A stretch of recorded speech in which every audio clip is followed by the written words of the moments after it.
Hi, Em here from Aunt Em's Quilts and Em's Scrap Bag, and today I'm going to show you how to make an easy jelly roll quilt.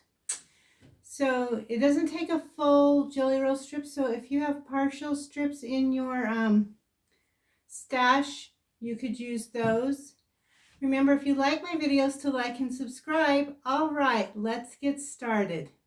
To make our easy jelly roll block, what you'll need from your jelly roll is one 10.5-inch strip, two 4.5 by 2.5, and one 2.5-inch square. And then for your background, you're going to want two 10.5-inch strips. Can you see that there's two here? I'm having a hard time grabbing it. Two 4.5-inch strips of background and one 2.5-inch square of background. To get started, what we're going to want to do is we're going to sew a 10.5-inch background to our 10.5-inch jelly roll strip. When we get that sewn, it's going to look like this, and we're just going to press to the dark side, which is my print here. We're going to set that aside. And then we're going to take our 2.5 by 4.5 and we're going to sew those together. So right sides together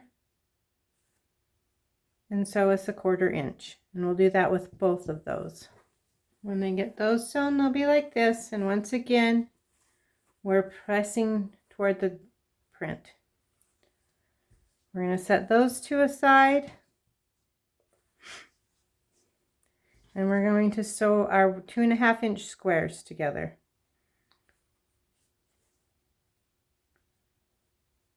Quarter inch right along here. And that will look like this, and we've pressed again to the print. We're going to sew this in between our 4.5-inch units. So right sides together and a 1/4 inch, and then we'll do that again on the other side. And that will create this unit. And this time I pressed toward the background just because it will make it lay flatter because of the bulk of this seam here. And we are going to sew that onto our previous 10.5-inch unit.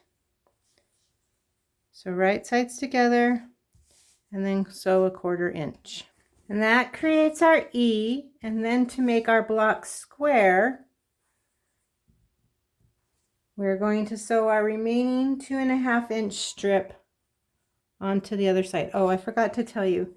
And I pressed toward the 10.5-inch so that it would lay flat. We're going to take this right sides together and we're going to sew a 1/4 inch here. And that will create our block. I press that toward the background so that you don't deal with the bulk. Then as you just rinse and repeat to make this block. And then when you set them together, you'll alternate the way that they go, turning it back and forth. Thanks for watching. We'll see you next time. Bye.